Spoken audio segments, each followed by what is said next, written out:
Y bueno, uno de los temas del día, sin duda, esta pelea que tiene el gobierno de Donald Trump con la Universidad de Harvard. El gobierno, la administración de Trump, anunció que congeló 2.200 millones de dólares en fondos a la Universidad de Harvard, que hay que decirlo, es una de las más prestigiosas del mundo, después de que la universidad se negara a cumplir con exigencias para limitar el activismo en el campus. Harvard, como otros centros educativos en Estados Unidos, ha sido escenario de diversas protestas estudiantiles contra la guerra de Israel en Gaza, un tema que se ha convertido en un punto de mira de la Casa Blanca, por lo menos desde que Donald Trump volvió al poder en enero de este año. Pero para poder analizar un poco más en profundidad este tema, también cuáles van a ser las implicancias, ya lo vemos en pantalla, estamos con Fernando Villamizar, director de la internacionalización de la UBO. ¿Cómo estás, Fernando? Muy buenas tardes y muchas gracias por este contacto. Buenas tardes, Florencia. Muchas gracias por la invitación. Bueno, Fernando, cuéntame, partamos un poco de la base para explicarle también a las personas que nos están viendo. ¿Cuál es la polémica entre Donald Trump y la Universidad de Harvard? La polémica radica en que Trump no quiere financiar con fondos federales políticas que él considera woke o políticas antisemitas. Entonces, para condicionar a las universidades, amenaza con el retiro de estos fondos que, por supuesto, como son tanto, es mucho dinero, pone en crisis a las universidades y, como ya pasó con la Universidad de Columbia, logra que esas políticas anti-woke y políticas antisemitas se retiren de las universidades. Ahora, Fernando, ¿cuáles son las demandas que la administración de Trump le exige precisamente a la Universidad de Harvard? Harvard tiene una serie de programas de inclusión, de género, y quiere que esos programas se terminen. Y por otra parte, quiere que haya manifestaciones concretas contra el antisemitismo, porque ha habido muchas manifestaciones en las cuales se ha apoyado a Palestina y las autoridades han permitido estas manifestaciones. Entonces, ese es el punto en concreto. Perfecto. Pero ahora, el lunes Harvard también declaró que no van a acatar estas exigencias del gobierno de Donald Trump, ¿no? Es decir, ¿qué es lo que puede pasar? Bueno, es que hay universidades como Harvard que tienen muchas espaldas financieras y por lo tanto pueden evitar sucumbir ante esta presión que hace el gobierno federal.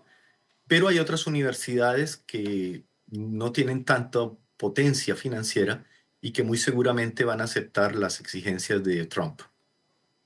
Sí, sin duda. Ahora también, Fernando, ¿qué tan inédito es que un gobierno le exija finalmente cambios de políticas a un recinto educativo? Es decir, estamos hablando que Harvard dijo, la universidad no va a renunciar a su independencia ni a sus derechos constitucionales. Siento yo que estamos hablando de algo que es realmente poco común, o me atrevería a decir incluso inédito, de que una administración, ya sea demócrata, ya sea republicana, intente tener cierta injerencia en las políticas internas de los recintos universitarios, ¿no? Es decir, estamos hablando de universidades de mucho prestigio que pertenecen a las Ivy League, que son las universidades más prestigiosas, que pertenecen también a una liga, que mantienen también cierta acreditación, garantía, independencia. Es decir, eso es lo más grave de este tema, ¿no? Que es algo inédito. ¿O cómo lo ves tú? Sí, es que la libertad de cátedra es un derecho muy importante. Y estas medidas afectan esa libertad de cátedra, que es lo que ha permitido que el conocimiento evolucione.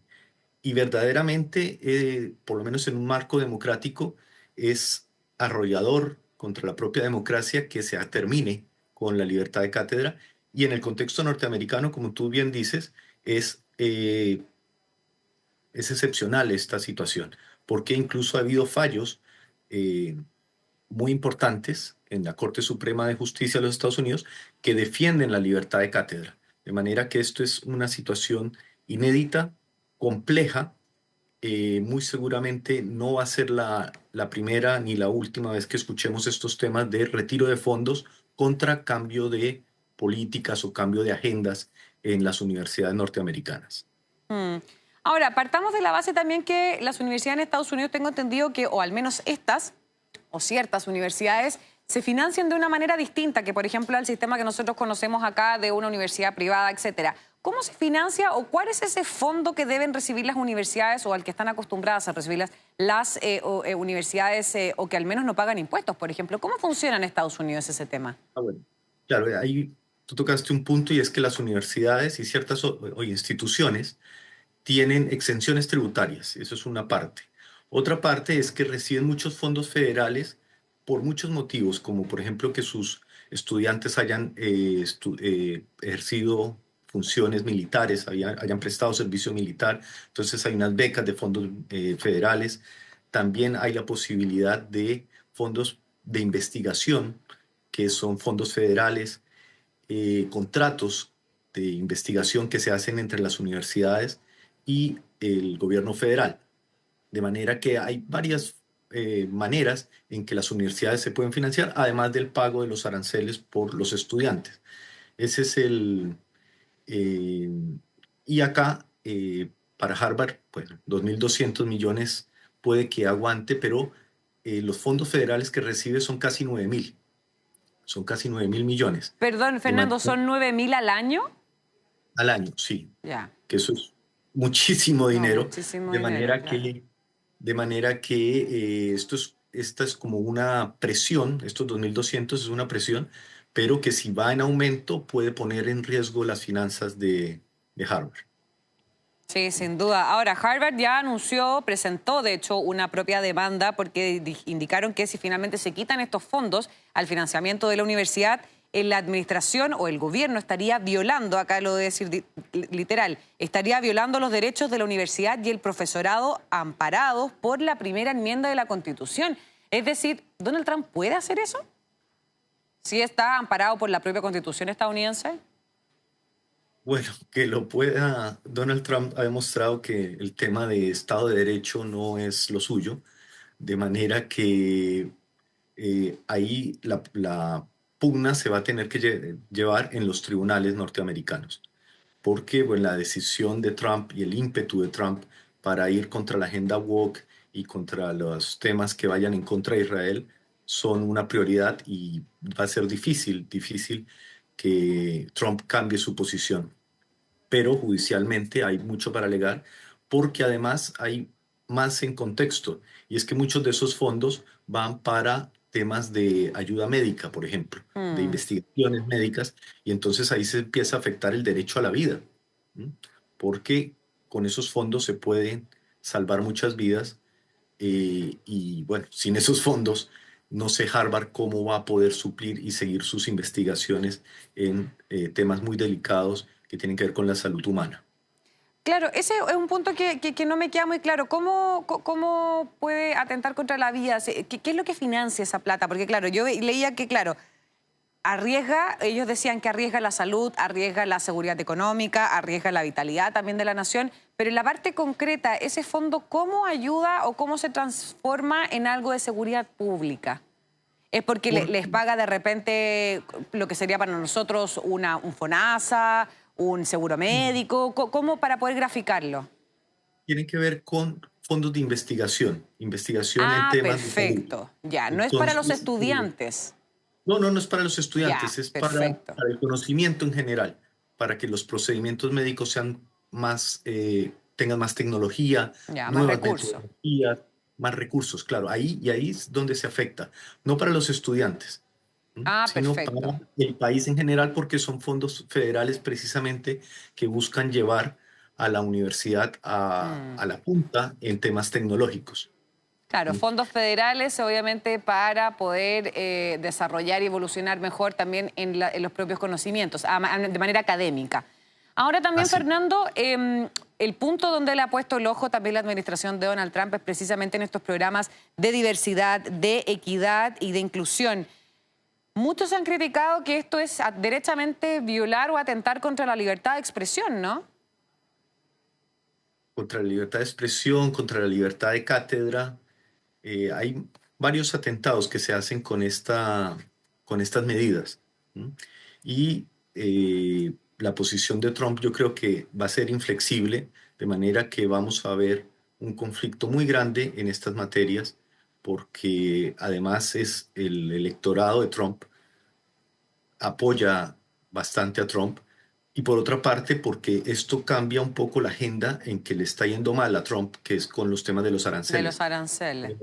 Y había hecho había puesto unas fechas para los aranceles, ahora lo alarga 90 días. Entonces pareciese que él está yendo para atrás en su política de aranceles, así que él salta a otro tema polémico, y este es un tema muy polémico, y así siempre está en pantalla, que es su estrategia, ¿no? Si tú Claro. miras, todos los días se habla de Donald Trump, por qué hace, por qué no hace, y este tema lo van a seguir manteniendo en la pantalla pública, en la agenda pública, y con un tema supremamente sensible, ¿no? Que es la Mm. agenda de inclusión, de diversidad, que, bueno, no deja o deja muy pocas personas neutrales, ¿no? Siempre se toman Mm. posiciones, y Trump busca eso, ¿no? Que esas posiciones se radicalicen, y esta es una medida para eso. Claro. Ahora, ¿cómo puede de alguna manera combatir, luchar o ejecutar alguna medida, una contramedida, el mundo académico ante una decisión que es considerada abiertamente por gran parte también no solamente de esa institución, sino que también ha tenido mucho respaldo, que es considerada derechamente autoritaria? Claro. Bueno, mira, en los temas de alta tecnología va a ser muy difícil, porque sin recursos financieros eh, cuantiosos va a ser difícil seguir avanzando ahí. ¿M? Mm. Pero en otras instancias yo creo que se puede abrir, y ha ocurrido con algunos temas en Estados Unidos, que se levantan fondos de la gente que quiere incluso protestar contra esta medida. De manera que hasta cierto nivel de investigaciones y hasta cierto nivel académico es posible buscar esos fondos como contramedida al retiro de los fondos federales. Mm. Pero la duda queda en la alta tecnología, y porque el capital sé que se necesita, no da tregua. Y además recordemos que Harvard es tal vez la primera universidad del mundo en todos los rankings, o primero o segundo del mundo, y esto le acabaría estar en la vanguardia de los rankings internacionales de la tecnología. Entonces se afecta ciertamente también el papel de Estados Unidos en los temas académicos. De manera que Mm. es un tema supremamente delicado, no solamente por lo que toca de las agendas, sino porque si quiere hacer América grande de nuevo, tiene que tener, claro, una posición militar, que ya la tiene, pero también una posición tecnológica. Y las tecnologías en Estados Unidos están, si bien hay inversión privada, son Mm. las grandes universidades las que impulsan la tecnología. Bien, Fernando Villamizar, muchísimas gracias por esta interesante conversación. Que estés muy bien. Chao, chao. Gracias, muy amable. Hasta luego. Chao, chao.